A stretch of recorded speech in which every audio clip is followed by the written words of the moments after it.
The Cursory Presence Multipliers by Wiseman. Through their style of management, some leaders seem to drain intelligence and capability out of the people around them. They focus on their own intelligence and their resolve to be the smartest person in the room. This in turn has a diminishing effect on everyone else. Other leaders use their intelligence as a tool rather than a weapon. They applied their intelligence to amplify the smarts and capability of people around them. The second group of leaders Wiseman calls multipliers. Multipliers are genius makers. Multipliers invoke each person's unique intelligence and create an atmosphere of genius innovation, productive effort, and collective intelligence. Wiseman uses Tim Cook, CEO of Apple Incorporated, as an example. When Cook was coup and opened a budget review in one sales division, he reminded the management team that the strategic imperative was revenue growth. Everyone expected this, but they were astounded when he asked for the growth without providing additional headcount. The Apple leaders, entrenched in the logic of resource allocation and addition, argued, 1. Our people are overworked. 2. Our best people are the most maxed out. 3. Therefore, accomplishing a bigger task requires the addition of more resources. The logic of addition. Cook, on the other hand, was speaking the logic of multiplication. 1. Most people in organizations are underutilized. 2. All capability can be leveraged with the right kind of leadership. 3. Therefore, intelligence and capability can be multiplied without requiring a bigger investment. Multipliers applied the logic of multiplication. Multipliers are hard-edged. Multipliers expect great things from their people and drive them to achieve extraordinary results. They are beyond results driven, they are tough and exacting. Indeed, multipliers make people feel smart and capable, but they don't do it by being feel-good managers. They look into people and find capability, and they want to access all of it and utilize people to their fullest. They see a lot, so they expect a lot. The 5 disciplines of the multiplier. Discipline 1. Attracting and optimizing talent. Multipliers are talent magnets. They attract and deploy talent to its fullest, regardless of who owns the resource, and people flock to work with them because they know they will grow and be successful. The 4 practices of the talent magnet. 1. Look for talent everywhere. Talent magnets are always looking for new talent, and they look far beyond their own backyard. Multipliers cast a wide net and find talent in many settings and diverse forms, knowing that intelligence has many facets. In their quest to assemble the finest talent, talent magnets are blind to organizational boundaries. They see multiple forms of intelligence everywhere. Talent magnets live in a world without hierarchical or lateral restrictions. Instead, they see talent networks. 2. Find people's native genius. People's first reaction to hearing someone describe a genius of theirs can often be bemusement. You know you've hit a genius nerve when they say, "Really? Can't everyone do this?" Or, "But this is no big deal." Finding people's native genius and then labeling it is a direct approach to drawing more intelligence from them. 3. Connect people with opportunities. When leaders connect people's natural passions and native genius to big opportunities, those people are used at their highest point of contribution. Are there people on your team who could lead a revolution if they were unleashed on the right opportunity? Are there people on your team who aren't being used at their highest? 4. Remove the blockers. You only need to pause temporarily to see the high cost of destructive genius. Leaders most often know who the blockers are, even if it is themselves. The most common mistake they make is waiting too long to remove them. Is it possible that your smartest people are impeding the smarts of your organization? And is it possible you are waiting too long to remove the blockers? Discipline 2. Creating intensity that requires best thinking. Multipliers establish a unique and highly motivating work environment where everyone has permission to think and the space to do their best work. Multipliers create conditions where intelligence is engaged, grown, and transformed into concrete successes. They liberate staff from the shackles of restrictive practices. Multipliers are liberators. Key practices of the Liberator. 1. Create space and the right environment. Everyone needs space. We need space to contribute and to work. Liberators don't take it for granted that people have the space they need. They deliberately carve out space for others to be able to contribute. But space isn't just a spatial concept. Liberators create space for others to contribute and share ideas. They do this using their ears. Liberators are more than just good listeners, they are ferocious listeners. They listen to feed their hunger for knowledge, to learn what other people know and use it to the organization's knowledge and benefit. 2. Demand people's best work. Liberators make sure a standard is set. They make sure everyone knows what good is, and at the same time make sure that nothing else is acceptable. They defend the standard. Setting the bar at the right level encourages the best efforts from the teams and a common and understood goal to attain. Liberators distinguish between best work and outcomes. Best work can be performed yet outcomes not achieved. To a liberator, this is not failure, this is a catalyst to learn from mistakes or suboptimal performance. A change to admit and share mistakes and open blame-free lessons learned sessions. Discipline 3. Extending challenges.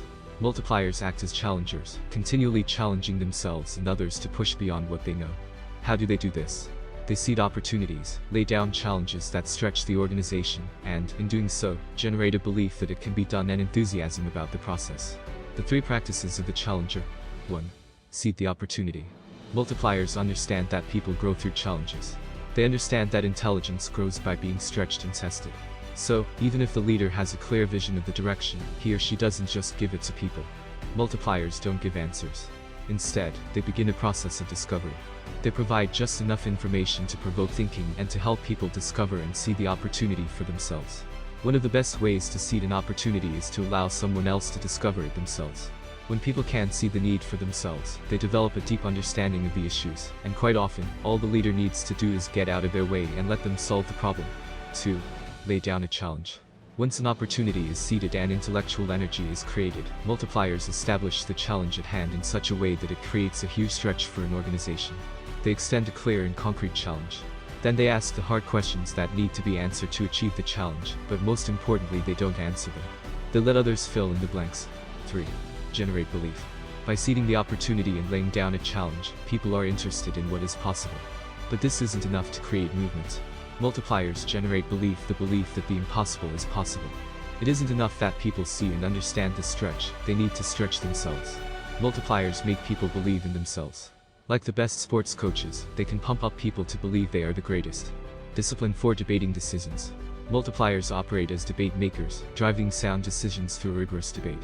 The decision-making process they foster contains all the information the organization needs to be ready to execute those decisions. The 3 practices of the debate maker. 1. Frame the issue. There are 4 parts to a well-crafted frame. 1. The question. What is the decision to be made? What are we choosing between? 2. The why. Why is this an important question to answer? Why does the decision warrant collective input and debate? What happens if it is not addressed? 3. The who. Who will be involved in making the decision? Who will give input? 4. The how. How will the final decision be made? Will it be made by majority rule, consensus? Or will you, or someone else, make the final decision after others provide input and recommendations? When a leader has framed the issues well, the rest of the team knows where to focus. 2. Spark the debate. After framing of the issue, multipliers spark the debate. Wiseman suggests there are 4 elements of great debate. A great debate is 1. Engaging. The question is compelling and important to everyone in attendance. 2. Comprehensive. The right information is shared to generate a holistic and collective understanding of the issues at hand. 3. Fact-based. The debate is deeply rooted in fact, not opinion. 4. Education. People leave the debate more focused on what they learned than on who won or lost. In facilitating debate, multipliers create a safe climate for people's best thinking. They do it by removing fear. They remove the factors that cause people to doubt themselves or their ideas, and the fear that causes people to hold back. Yet they continue to press for advancement. They ask questions that challenge conventional thinking. They ask the questions that unearth the assumptions that are holding the organization back. 3. Drive a sound decision. Multipliers may relish a great debate, but they pursue debate with a clear end. A sound decision. They ensure this in 3 ways. First, they clarify the decision-making process.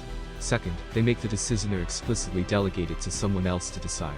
And third, they communicate the decision and the rationale behind it. Discipline 5. Instilling ownership and accountability. Multipliers deliver and sustain superior results by setting high expectations across the organization. They serve as investors who provide the necessary resources for success. In addition, they hold people accountable for their commitments. The 3 practices of the investor. 1. Defining ownership. Investors begin this cycle by establishing ownership upfront. They see intelligence and capability in the people around them, and they put them in charge.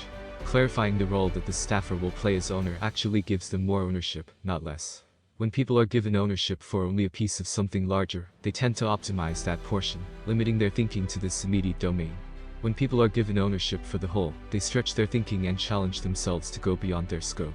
The staffer then understands the nature of their involvement and when and how you, the leader, will invest in their success. 2. Investing resources, teach and coach.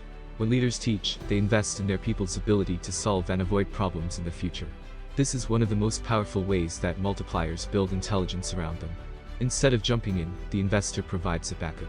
When leaders define clear ownership and invest in others, they have sown the seeds of success and earned the right to hold people accountable.